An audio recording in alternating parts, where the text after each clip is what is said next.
The following is a special presentation of Tony Kurre Radio. Welcome back to the K4Wins, along with Keefer, Executive Director, Chief Editor of the Las Vegas Sun. Gregory has been playing both sides. The legend for many years, knows exactly what he's talking about. Love team totals, and of course, Gregory, Executive Director of Birmingham Racecourse Casino, right below us in a handicap in his own right. I'm Tony Kurre. We've got another wonderful season in the books, 47 bowl games. Don't tell me Vegas doesn't know what they're talking about. 23-24. Favorites over underdogs, and the over-unders, 20 overs, 27 unders. But I thought this was amazing. It's crazy when you start going through each game. You're like, oh, the overs or the unders are 10-3, 11-3, 12-3, 30, and all of a sudden all the overs come in, and it seems to balance out. And I'm sitting there looking at these 47 games, 23-24. The favorites over the underdog. So smack on. And, of course, a nice win there for the Indiana Hoosiers last night. They won their first national championship. It is, of course, the first national championship for a coach in his first 2 years since Gene Chizik did it for the Auburn Tigers back in 2010. I thought I'd never, ever say the words Gene Chizik again, but only the second time to happen. Well, hopefully it turns out better for Cignetti than it did for Gene, because he was fired by the season after the season succeeding his championship season. It was. Miami was a covering machine this year. They get the cover again, 11-3 against the spread. And I was sitting there. I did not have any action in the game last night. $1.56 left. They're at the 14-yard line. They have a 2nd and 1, which is perfect because they can run the ball. They were out of timeouts, and then the 5-yard flinching penalty pushes them back to the 19 and throws everything off, because at that point you realize they're probably going to run the football, and what's going to happen? They're going to win by 6 and not by 10, which of course was a very pivotal number, and that 3 put it over the total of 47.5. So it was exciting stuff there, Case. I'm sure you had a lot of people biting fingernails in the last 2 minutes of that ball game last night. Yeah, for sure. I thought it was a great game. I really enjoyed it. And yeah, right on the side, right on the total. I would have enjoyed it way more if Miami won, about 11 times more. But hopefully you listened to what I said Friday or read my thing. I absolutely crushed the game. I still made money despite losing my whole futures portfolio. I think every prop I gave out won, other than one that Surratt wasn't their leading receiver. But I loved Mendoza anytime touchdown. I said all Tony overs. If you listen real close to the show, I think you guys talked me into one. I liked the Beck passing over, just thinking Miami was going to be playing from behind a lot of the way. So it was a fun night for sure. I was even talked myself into over for the game under in the first half I talked about here. So, it was a good way for the season to go out. Just would have been a little bit better if Miami could have pulled it off. Yeah, we threw that question out. Whoever throws for more yards, will they win the football game? And we had a little bit of a differential between the rest of us. Mendoza, of course, only $1.86, no touchdowns, no picks, 16 of 27, very efficient. And then Carson Beck, 19 of 32, 232. And 1-1, and you mentioned Malachi Tony setting a record in that bowl game with 211 / all-purpose receiving yards. He was unbelievable. What a great player. He's going to be something at the next level. Kai, it was a lot of fun, and I know as a guy that has dabbled in this booking business for a long period of time, you were probably looking at some numbers too. I'm not sure which sides you needed on that particular thing. I kept thinking to myself, because 10-0 at halftime, I'm not sure what the halftime line was. It was about as boring as it could get in the first half, and I was just praying we'd have a good second half. Didn't think it was going to reach that 48 like it did. Good for folks who had the over, but what were your thoughts on the game? There was a lot of times where, a lot of people, if they bet it early, they got it at 48.5 or 48. So a lot of pushes came in there, but the line dropped, that total dropped to 47 and even 46.5 in a couple of places. And what's crazy is online is I actually saw, and it was, 45 seconds before kickoff, I saw a 6.5 as well on one of the places. Pretty much everywhere else was standard 7. But when they got down and when he flinched, which he did flinch. So he did. But I'm going to tell you what, I saw some alternate lines, plus 3.5. Yeah. Where some people were happy and then really upset with that, because, if he doesn't flinch, if they get a first down, it's over. And we don't know if they would have scored a touchdown there, but who knows? And they weren't going to let them score a touchdown because it only had a 2-point or two game. But I'm thinking to myself, if I had the -8.5 and it stuck tight, because it just went back and forth all night long, and that's what made that game so great, too. I did not see. I will tell you that I did not see anybody take a -8.5. I saw some sevens, and then I saw the other. The guy I know that does this, he was pretty much split down the middle and made a lot of money on the total. But the way it's crazy because every single way you could do a teaser hit in that game. Yeah. So that favors the public when teasers hit like that. That happens. A lot of people, Indiana. I mean, if you had Indiana minus the half or -1, -1.5 on a 7-point or 2.5 on a 6-point, you were sitting pretty the whole time. If you had Miami +7, you didn't really care what happened in the end if they drive down and score a touchdown unless you had money line.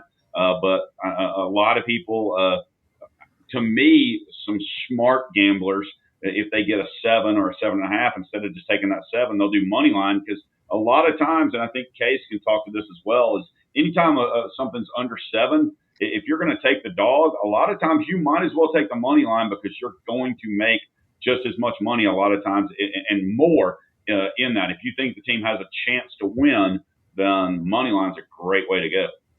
Yeah, Kip, it's funny because we just started the show a few minutes ago, and we were going to give you the way too early top 25 for next season already, which I'm just always jonesing on. I love this. And you've had this love affair with Indiana, the fact that it's from the Big Ten. They didn't play anybody early in the season. Amazingly, they end up beating 6 top 10 teams this year. That's crazy. Top 10 teams. Well, Miami beat 7, so I mean, they beat 7 top 25s. Right, 7 top 25s is a big difference, and I mean they beat 6 top 10s, which is just unbelievable. So one beat 6 and one beat 7.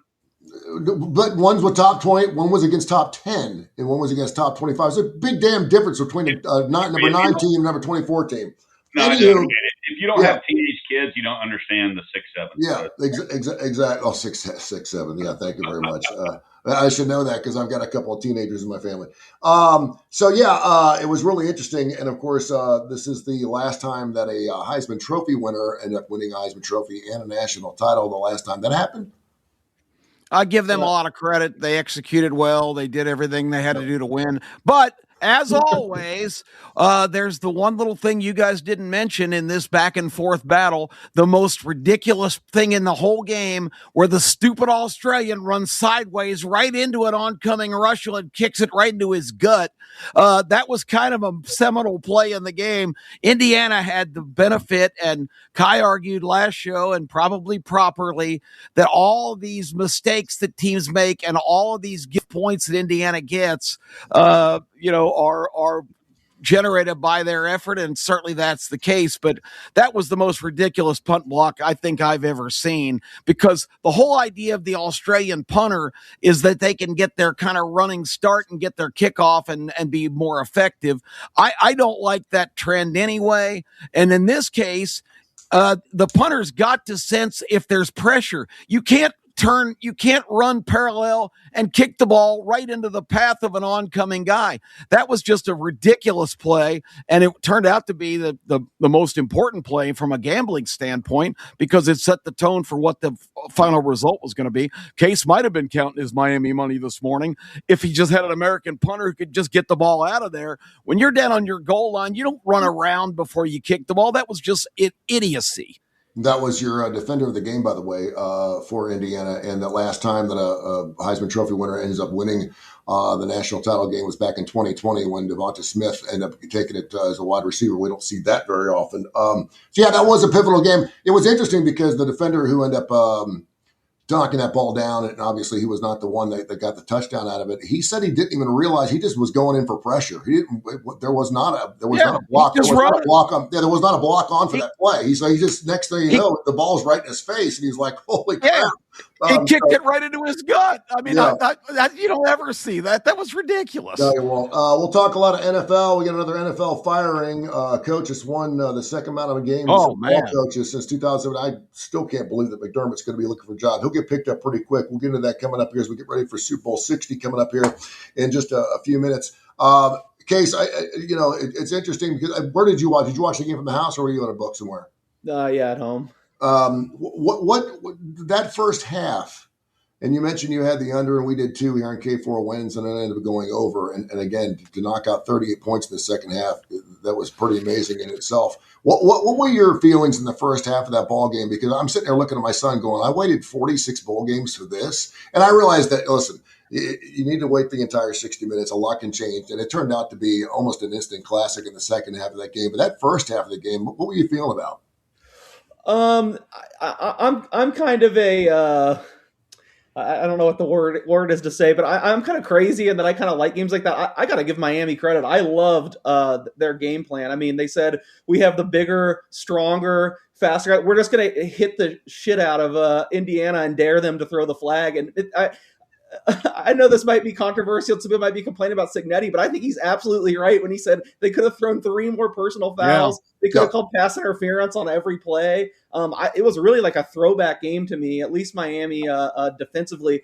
And I mean, Mendoza, I've never they showed it a couple times on the broadcast. The entire Raiders brain trust was on the sidelines. There's Tom Brady, Mark Davis, the 2 new owners they had, John Spytek, the GM. I think those guys are wanting to run out there like, take it easy, because he was just got beat more than anyone I've just son of a bitch, and that touchdown run was just beautiful. Well, yeah, and then that was in the second half. I mean, it just got worse. But I really liked the way Miami approached it. They dared the officials to throw the flag. I think they knew they probably weren't just going to throw flags on every play in the championship game, and they did get a couple. But I honestly think that they could have gotten a flag like every play. So I think they had the right plan. But this Indiana team was just so tough all year and just took things like that.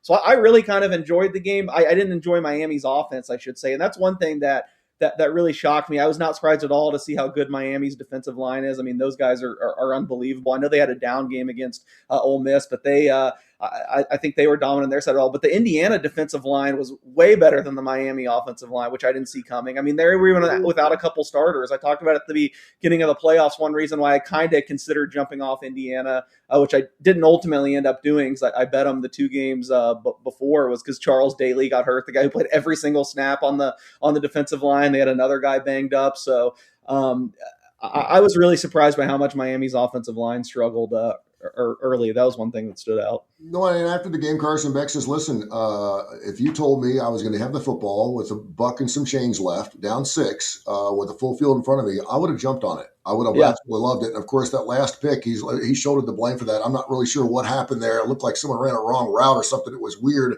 how he floated that ball in, because he was spot on. He made some incredible throws last night, again, despite the fact that he goes 1-on-1, 2-13. I mean, that's why one guy's going to go first overall and the other guy's going to go in like the 4th round. When Indiana had to have it, you saw Mendoza on those 2 4th downs. I mean, absolutely perfect back shoulder throw. And then I don't know how he still scored in that run. I'm glad he did. And then, I mean, when Beck had to have it, he threw it.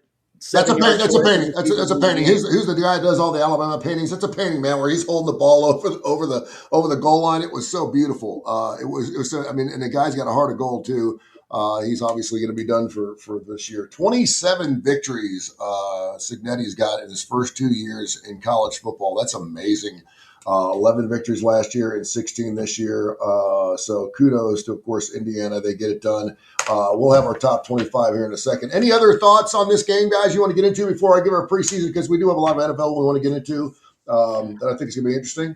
Go ahead. I got a question that I'd like to hear from us. So, and I know Kip is not going to feel the same way I do from the Big Ten, but what team has been as dominant as Indiana that has won the national championship recently? I mean, I go back to where, I mean, this week, and even for the last month, since the playoffs started, pretty much, I mean, yeah, Miami gave them a run, but Indiana has not had a really tough game where they've been scared for a while.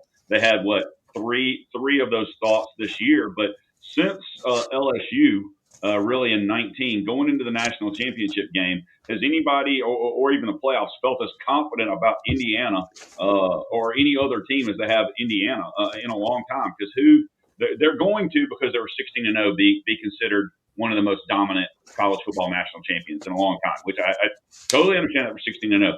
But that is the question: is if you had to go back, what other team would you put there? We kind of talked about this last week a little bit, but what do y'all think? Notre Dame.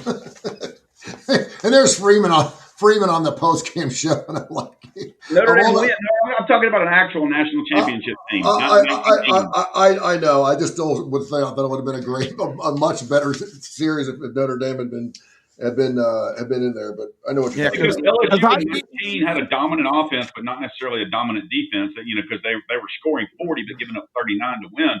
But you look at, even because God Almighty, they threw it in our face, the 2001, I guess, Miami team. But what teams have been, this dominant when you think about it? I think their path wasn't that. The Alabama win, I'm not impressed. Alabama didn't show up. Alabama was not a very good team at the second half of the year. I'm not in awe of the win against Alabama, and Oregon just absolutely self-destructed and was just as responsible for beating the shit out of themselves as Indiana was. Again, I sound like it's sour grapes. It's not. I respect what Cignetti has done and what Indiana does to execute and really maximize the personnel they have with a older, more experienced roster, and they get all the credit in the world. But I'm just not ready to declare this one of the great teams of all time because I just don't think their path was that daunting. That they were on the verge of losing to Ohio State in the Big Ten championship game, which could have changed everything. But Ohio State had the ball inside the 10 twice in the fourth quarter in a 3-point game and got 0 points. And then the game last night was highly competitive. Don't you have to give Indiana a little credit for that? Well, I just said it.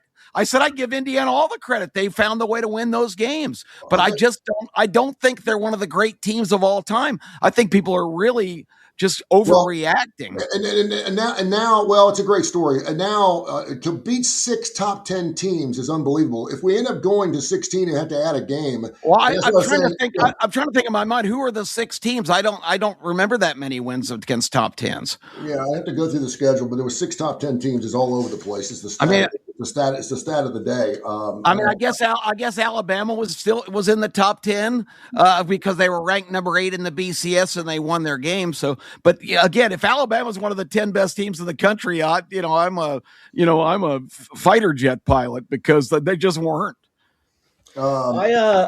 I don't know. I find it interesting both ways. I think this team's place in history is absolutely. I thought no one would go 16-0. I don't really even care how you did it. If you go 16-0, yeah, that's unbelievable. You should be mentioned historically. I will say it's like most of the games weren't even close. For the other thing, I mean, I know the Ohio State game. You could say they got a little lucky in that one, but really, if you look at the efficiency numbers and you go like post game win expectancy, it was like a coin flip. Either team could have won. It's not like they just completely lucked out.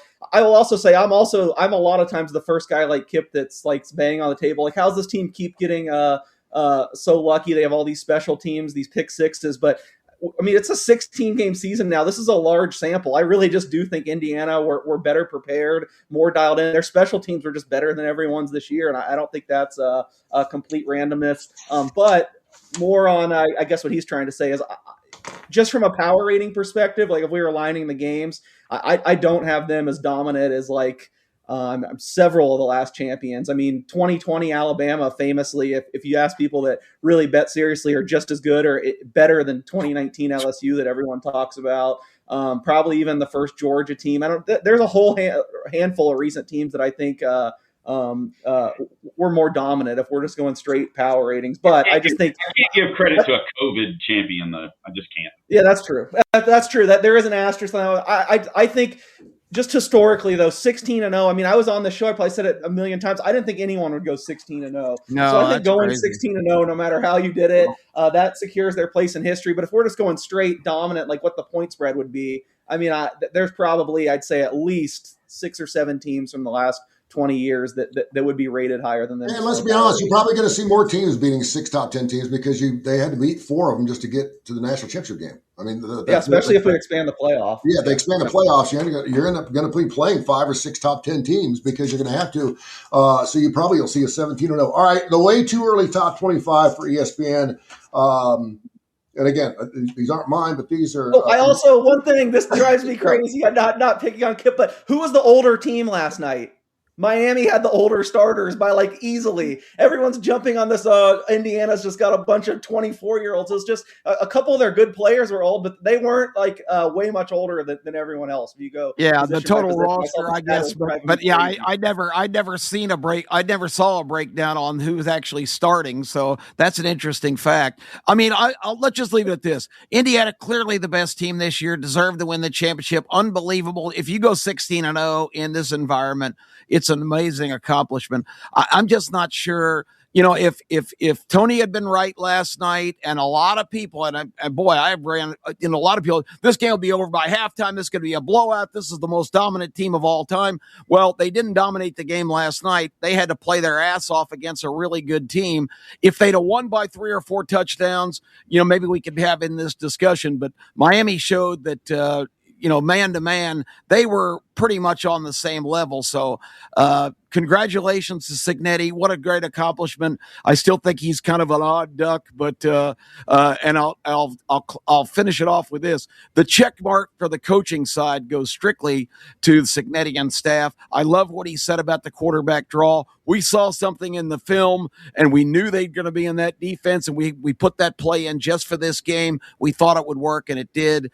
So that's the kind of thing that really puts the exclamation point on it for me. Congratulations to them. They deserve to win it. 16-0, a tremendous accomplishment. We can props to both of y'all for saying Miami would be there. When we talked about it and Tony said, yes, no, could they be there? I said no immediately, and both of y'all were like, oh, yeah. And I was like, no.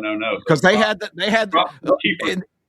in the words of Heather Dinich and Nicole Auerbach, well, because Miami had the dudes when Indiana barely beat Penn State. Well, they might have lost 6 in a row, but they've got dudes. So, Miami showed they had some dudes last night too. Yeah, Indiana knocked off Miami. They knocked off Alabama. They knocked off Ohio State. They knocked off Penn State when Penn State was good. They were not ranked at that time. They lost 5 in a row. I didn't say they were. And they knocked off Oregon twice. I thought you were telling me the top 10 teams they beat. No. Those all were top 10 with the exception of Penn State, but no. And then they knocked off Oregon twice, which is amazing. All right, Mark Schlabach, top 25. Indiana, number 1. They're the defending national champions, and I totally get that, and I totally agree with preseason stuff. If you're basing on that, I can totally. Now, first off, let me preface this with, I don't think there should be a top 25 until October. Like I said, this is the way too early top 25. I know exactly. This is why but if you're going to do it, then you absolutely put the defending champion as number 1 because nobody's beat him and they're still the defending champion. But little brother Mendoza is going to be the quarterback, not Fernando. No, Josh Hoover. Josh Hoover. Josh Hoover. Hoover like $5 million. Let me tell you what. They're not going to lose that much with Josh Hoover coming in from TCU. I said it last week. I did not know that was a done deal. That's pretty revealing. Yeah, but they also lost their strength and conditioning coach this morning. Oh, that could be a big factor. Yeah, there you have it. Yeah, there's a lot of talk that they're not Shanahan, but there's a lot of talk that their co-OC might be coming to the Raiders too. I can't remember his name. But Kip's gonna love this. Texas, number 2. I can't make this shit up. I can't. It's too good. Arch Manning is this close to breakthrough. I mean, that Texas Longhorns. Oh, good grief! And they do have Cam Coleman coming in from Auburn as one of those transfers. So look out now because Auburn's got some good transfers. Number 3, the Fighting Irish, Notre Dame. Number 4, Georgia Bulldogs. Number 5, Oregon Ducks. Number 6, Ohio State. Number 7, Texas Tech. Must be the real deal. They do have Brendan Sorsby coming from Cincinnati. I don't know how that's going to change. Yeah, good grief. He was good early in the year, but he kind of fell off.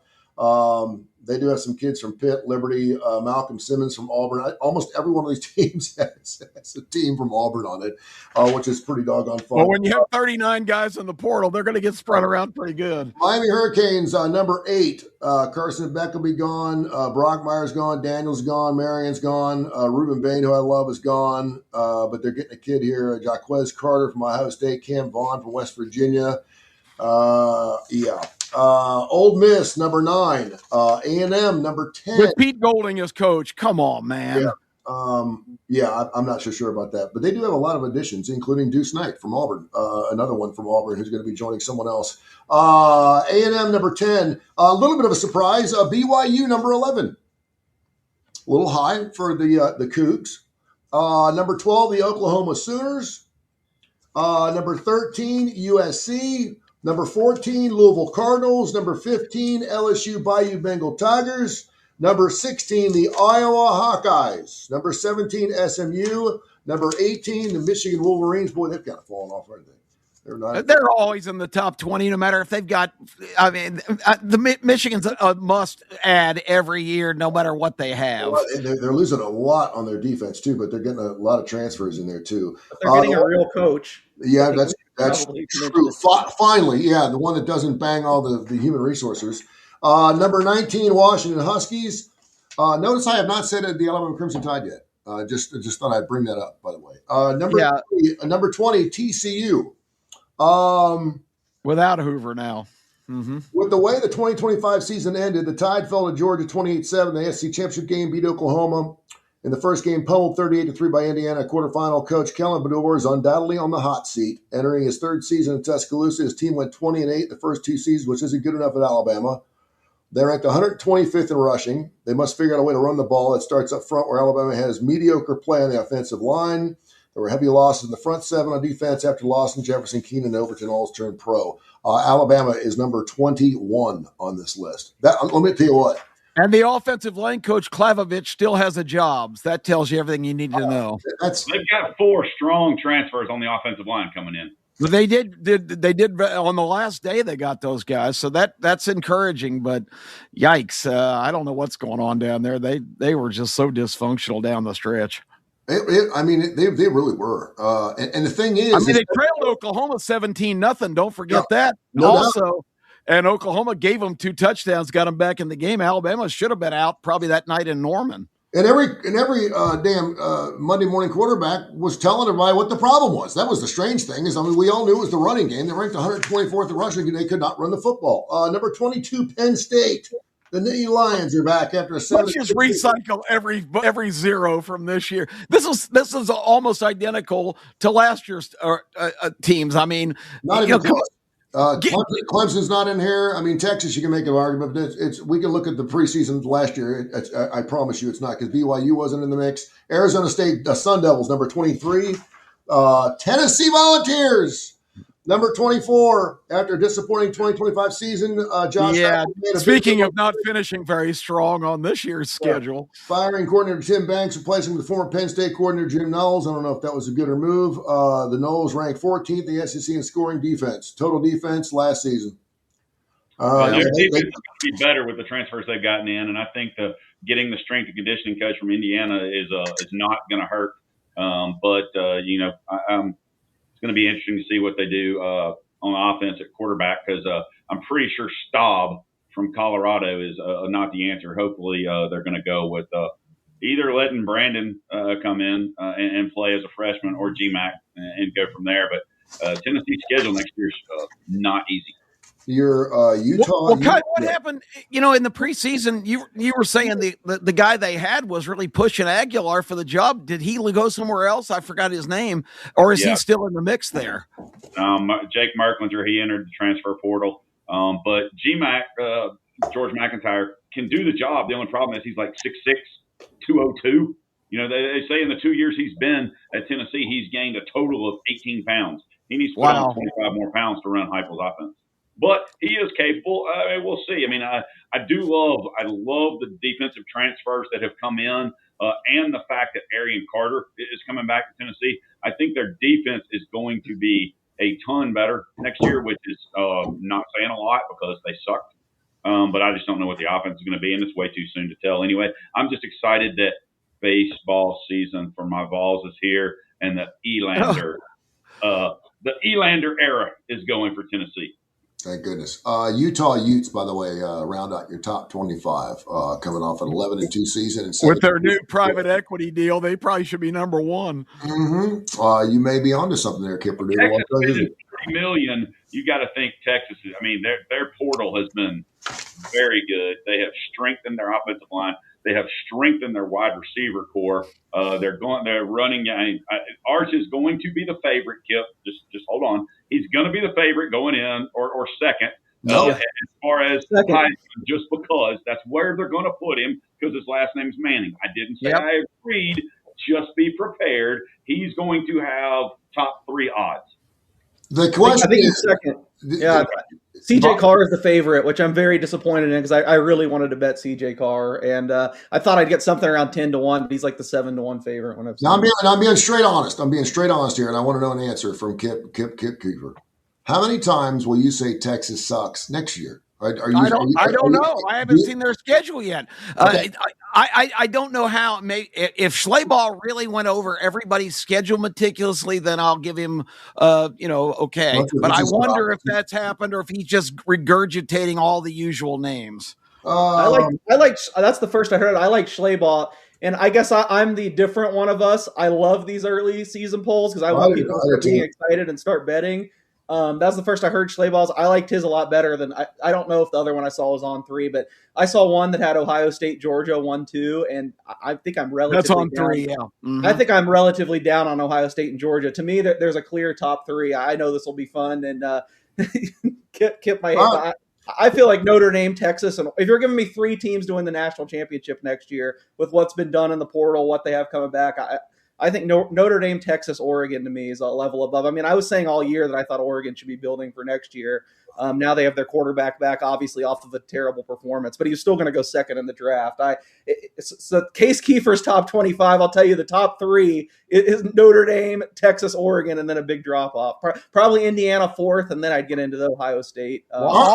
All I can say about that is congratulations, Greg Sankey. One of the foremost experts didn't pick any of your teams in his top group, and you've added a 9th conference game. So nice job, Greg, you bum. Wow. All right, here's Texas's schedule. Give me wins and losses. Kip, you ready? They open the season September 5th against Texas State. Oh, they might be able to pull that one out. At home the following week, September 12th, they have the Ohio State Buckeyes at DKR Texas Memorial Stadium. You like them to win against the Ohio State Buckeyes at home? At home, I'd give them the edge, but that's certainly a toss-up right away to a national championship. Okay, third game's also at home against UTSA, the Roadrunners. Oh, good grief. I thought we were getting rid of cupcake games. Those are good. UTSA and Texas State are both very good programs from in-state. I mean, that's way better than playing Charlotte or Mercer or whatever teams. I agree. I know I bang the drum for this all the time, but I hate teams that play the FCS. At least play good teams in your state. Are they going to win those games? Yeah, but those are 2 teams that. And that is a good point because it is ridiculous to import teams and both of those teams did have some. But those are still minor league teams. It's only 3 games in the season. Let me finish the schedule for God's sakes. I mean, you got to have some cream puffs at the beginning, right? All right, game 4 on the road, Neyland Stadium, Tennessee. Oh, that's a possible loss for sure. Okay, you're gonna give it a loss. That's a good one. I think Texas will be a small favorite, but yeah, they could lose. All right, and then they head to the Cotton Bowl against Oklahoma. It gets tough. I mean, you got Oklahoma, Tennessee, and Ohio State 3 your first 5 games. That's pretty tough. Yeah, I got them at 5-0. Do you? All right, then let's go to game 6 at home against the Florida Gators. 6-0. Yeah, they'll get revenge there because Florida just embarrassed. Then they got Old Miss at home. The only thing is they got almost every game at home this year. Then they got Old Miss. I'm with Kip. I think unless Chambliss wins his lawsuit, I'm going to be way down on Ole Miss next year, I think. Yeah, I don't think he's winning it. Finally, a cream puff here, if you will. Halloween night, October 31st, at home again, Mississippi State. Yeah, that's a win. 8-0. They then go on the road to Missouri. And Missouri, by the way, they fell off the face of the earth. They're nowhere to be found. Then LSU at Tiger Stadium on the 14th. Possible loss, but we don't know what that LSU is going to be. Guy's already got him winning the national championship. Let's go Arkansas at home again. The Arkansas is going to be a mess. And your final game is A&M at Kyle Field. It's tough. Yeah. It's a tough schedule, but they have 7 home games. It's a lot tougher than they've had recently, where they played all 6 bottom feeders in the SEC, except for Georgia. But I will say I see 3 or 4 potential losses in that schedule. Yeah, I'd say I honestly, going through the schedule, I'd say 10-2, but I'd still pick. I mean, I'd still have them solidly in the playoffs at 10-2, and someone that I think talent wise, arguably the most talent in the nation. So that would be my. Yeah, I think they have to be the SEC favorite going into next year. I mean, Sarkisian has to prove that he can win the big games, and he's not done that so far. Yeah, and just for fun, I wanted to look up Notre Dame's schedule because I know that they kind of got packed up. They play They really is. They play Wisconsin and Green Bay on the 6th. USC quit the series, right? They did. Yes. They did. Then they have Rice, Michigan State, at Purdue, at North Carolina, all a Navy in Foxborough, Miami of Florida, Boston College, SMU, Stanford, at Syracuse, and at BYU. If Notre Dame doesn't go undefeated next year, they can't afford to lose 1 game this year, let alone 2 like they did last year. Maybe they've learned their lessons, but they're going to have to roll. They're going to have to roll through the schedule. It probably win by 30 every game too. That's amazing. That schedule is that's what people kept linking Marcus Freeman to NFL jobs, and I do think he's going to leave, but I think there was no way he's leaving before next year. I mean, yeah. I mean, their over under is probably going to be at least 11, if not 11 and a half. I mean, just depending. If they put it out at 10 and a half, the over money is going to come in on that schedule just huge. Yeah, and just for shits and giggles, because we're down here in Birmingham, Alabama, and of course, so we are well represented out there in beautiful Las Vegas sun. I wanted to go through the Crimson Tide schedule. Give me wins or losses. Bryant-Denny, East Carolina Pirates to kick off the season. That's a win. At Kroger Field, Kentucky. Yeah, I mean, the 4 of us can beat Kentucky. I'm impressed by what Kentucky's done, but I'd still think Alabama's going to be a favorite in that game. Then Florida State, Bryant-Denny. Yeah, that a little revenge in mind there. I don't. Norvell's got a dumpster fire. Yeah, Florida State supposedly has money problems. They didn't get. I mean, it looked like I think that's why Calandria left UNLV at first. Was he thought he was going to go to Florida State, and then Nebraska offered him more money, and they couldn't match. So I've heard Florida State's financials are a wreck. So I still think Alabama. Gamecocks at home. 4-0. They're not going to be any good. Mississippi State at Davis Wade. That's a joke. October 10th, Georgia Bulldogs at home. 5-1. Loss. You think it's a loss? Okay. At Tennessee? Loss. Yep, I agree. I hope so. A&M at home? Win. Loss. Kalen DeBoer fired with I'm saying this, and this is a sad thing now. I would think to myself, if you make the playoffs, that's good enough. For Kalen DeBoer, you can say it's not fair or not. It is not good enough for him to go to the playoffs. He's got to win in the playoffs now, or else he's going to lose his ass this year, period. It's not good enough for him just to show up and get blown out. In most cases, we go, dude, we made the playoffs every year. I don't give a shit. Well, Kalen DeBoer's not only got to go to the playoffs, he's got to go far, because then they got off. They got the A&M Aggies, Bryant-Denny on the 24th. They're off. They always get an off before LSU. I don't know why. They play at Tiger Stadium at LSU, at Vanderbilt, Chattanooga Mocs at Bryant-Denny, then the Auburn Tigers at home. That is, you want to talk about an easy schedule for the Crimson Tide. They got to roll. 10-2 or 9-3. Yeah, it's 10-2 or 9-3. But here's the thing that Alabama fans. It better be 10-2. It better be 10-2. Alabama fans need to grasp this right here. If you're gonna get rid of DeBoer, who the hell are you gonna get that's better? Oh, yeah, I wasn't saying they should get rid of him. That's just my prediction. I also will say there's a lot of time. My perception can change, but I'm kind of unfairly colored because I really have been looking ahead to next year, trying to get ready to bet these futures and listen to at least one other show with some people I really trust that I know bet really big, and just talking to people. I know that I think there's going to be an anti-Alabama sentiment in the market next year. I've heard that people have not been impressed with what they've done in the portal, that they're not spending as much. I mean, they're nowhere near the level of like Texas and LSU. They don't have the money. Yeah, for example, I've heard Austin Mack might be a little bit of not all he's cracked up to be. So I know some people that bet that kind of shape the market pretty heavily that are down on Alabama, and just hearing them say that kind of made me more down on them a little bit. But who knows? A lot of time I could change my opinion, but I don't think it's going to be like the last 2 years where you saw Alabama take a lot of money in the preseason. Did you see Mark Cuban on the sidelines last night with that big smile on his face and all that money he spent on those Hoosiers? He was so happy. He was a deep cutter big time. It was nice to see the big time money. Yeah, you got guys worth millions and billions of dollars. If Elon Musk wants to win a national title, he can throw some money at somebody, and it's over. I mean, you can go buy whatever you want. So, and the last time I checked, Alabama's biggest booster, the legend, doesn't quite have enough money to buy players. No, and I'm trying to think. Kip, you probably know this because you're just a Rolodex of information. When was the last time Alabama was ranked preseason that low? It's been eons ago. Was it Saban's first year, maybe 2007, 2006? I bet they were. I don't know how rankings. I think that was still 2007. I don't know how the rankings really. I don't think you had anybody putting out rankings this time of year then. Oh yeah, you did. Yeah, you did. I've been doing radio for 40 years, my friend. I used to wait in the summer to get my magazine, get Street and Smiths. I didn't see.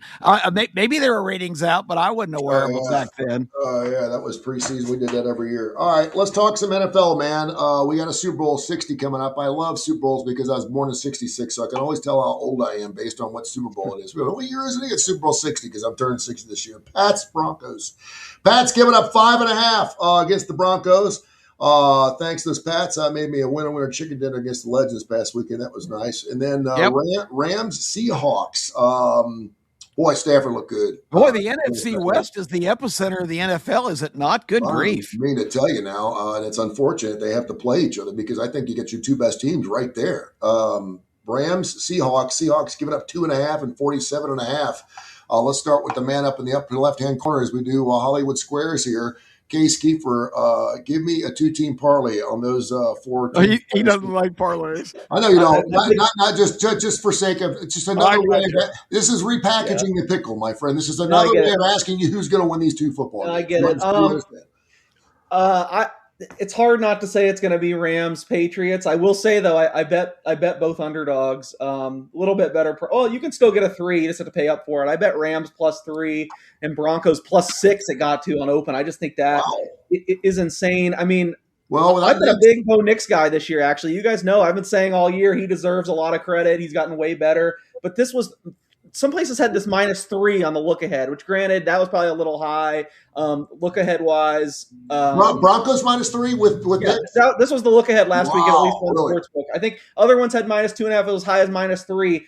Bo Nix gets hurt. They go to Jarrett Stidham, who maybe I'm biased because I'm a big Jarrett Stidham guy. He was with the Raiders for 2 years, just one of the best guys. Always around, always a really good guy to talk to. We share the same birthday, fun fact, but I love Jarrett Stidham, so I'm rooting for him. I think he's a good backup too. I mean, he started 2 games for the Raiders. If you remember the one game, he put up like 300 passing yards. They took the 49ers team that went to the conference championship game to overtime. He wasn't so good the next week, but so if the game was 3 on the look ahead and it got all the way to 6, that's a 9-point drop off from Bo Nix to Jarrett Stidham. Again, I like Bo Nix, but that was just insane to me. And even now we've finally seen some Broncos buyback. I mean, you're still talking about more than a touchdown drop off. I don't know if it's that big. So it'd be hard for me not to say the Patriots are going to win outright, but I'm rooting for Jarrett, and I think that I think they have a chance to be competitive here. So there's no way I could lay that price with the Patriots. The Rams, I mean, I just think the Rams outplayed Seattle, that game in Seattle that, probably the game of the year right now on that Thursday night where the Seahawks came back and won. You remember all the crazy things that happened, the 2-point conversion, fumble. I mean, everything had to go right for the Seahawks to win that game. I do think the Seahawks are awesome. I think these are the 2 best teams, and whoever wins will win the Super Bowl.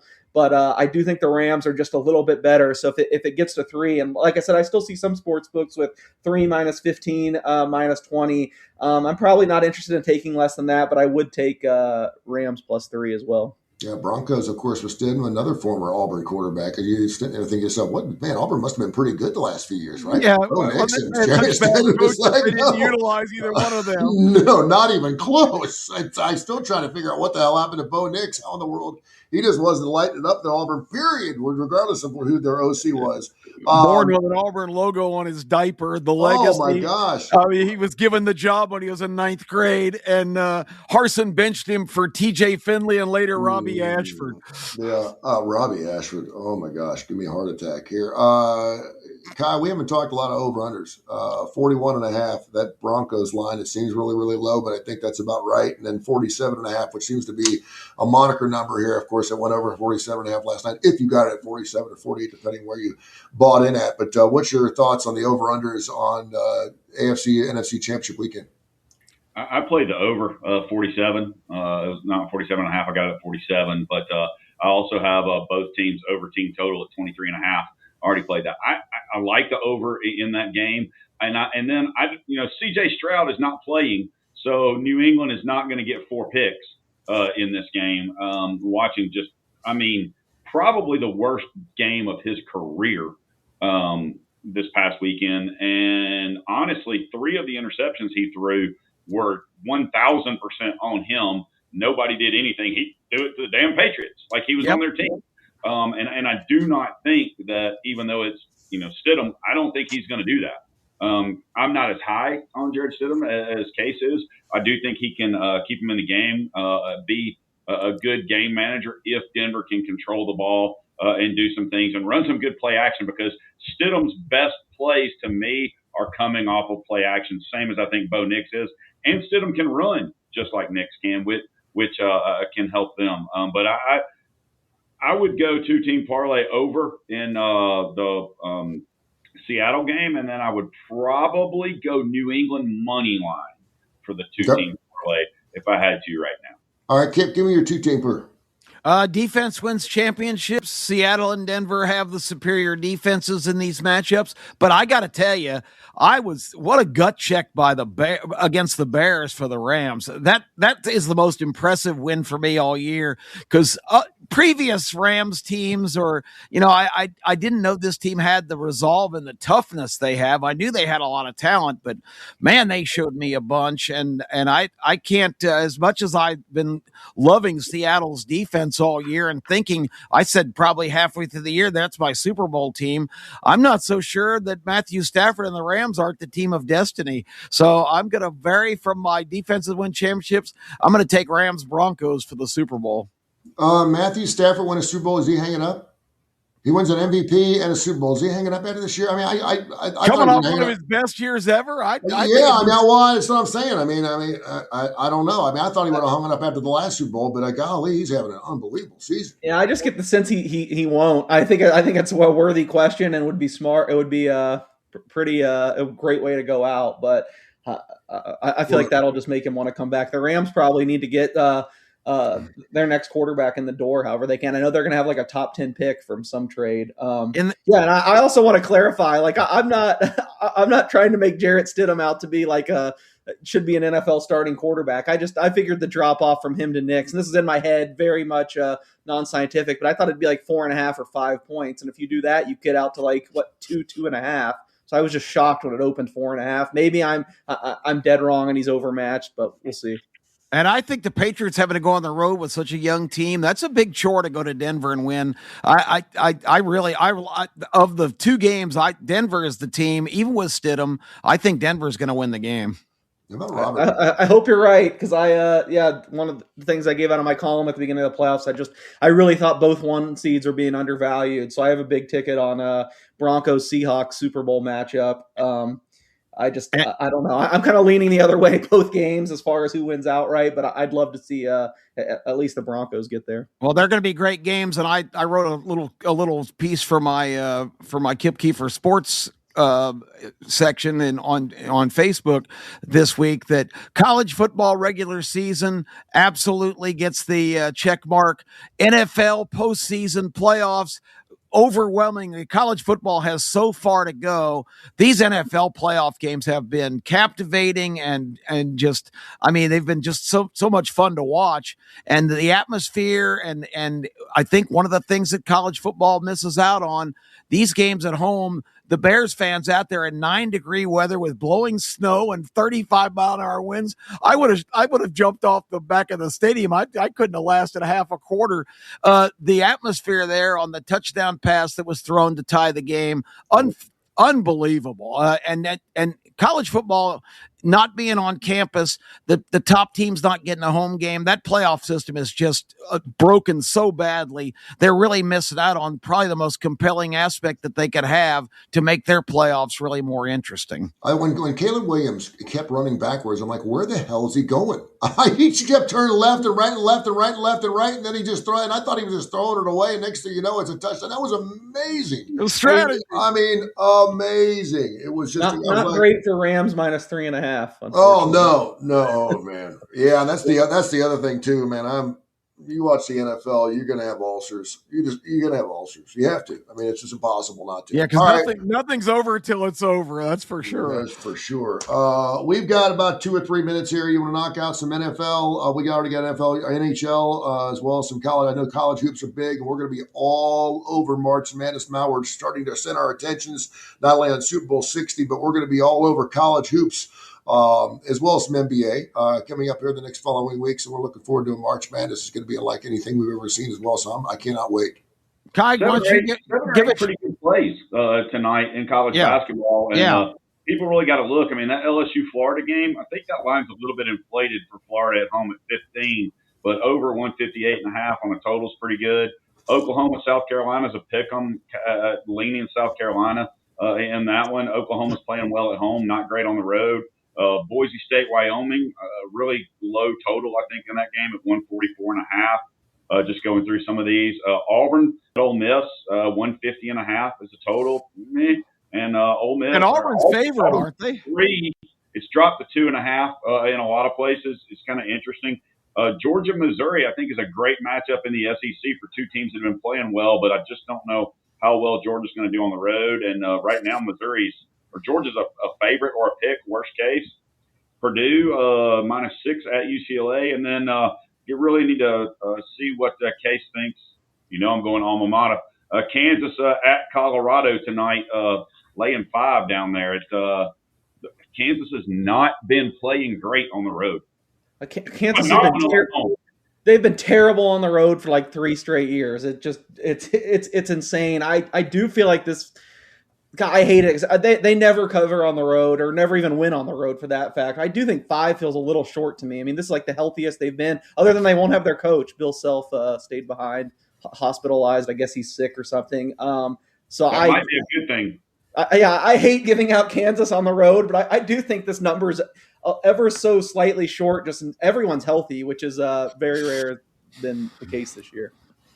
All right, guys, great stuff, man. We made it through the college football season. It won't be too long before we get back, and hopefully by the time we get back on the football fields, we'll fix the NIL thing. We'll fix the transfer portal. We won't have spring games anymore, and maybe we'll be going to, 16 teams next year. I hope we don't go to 24. Hell, we were talking during the show, if we go 24-team playoff, we're going to be playing more games in the playoffs than we are during the regular season. Yeah, they're not going to go to 24 this year, but that's the Big Ten's big dream. They've abandoned the 5 automatic qualifiers. And now they figure if there's 24, we're going to get 5 in anyway. But, nobody else is in favor of that. I mean, the entire top 25 gets the playoffs. That's ridiculous. Yeah. Tony Petitti, don't forget where he came from, Fox TV executive. It's all about having more games on TV. That's his agenda. And let's see if the rest of college football buckles like Sankey did on the schedule. Special thanks, of course, to the Coastal Sports Digital Network. Angel and his guys do just a bang-up job. Of course, go check out the Las Vegas Sun and everything that Keefer writes. Just an award winner, does write some fantastic stuff. Go check out the Birmingham Racecourse Casino, see Keefer down there. And, of course, keep in touch with Kai Gregory. I'm Tony Kurre. Have yourself a wonderful day. We'll be back on Friday, 10 o'clock Central Time, right here on Tony Kurre Radio. Thank you, guys. This has been a special presentation of Tony Kurre Radio.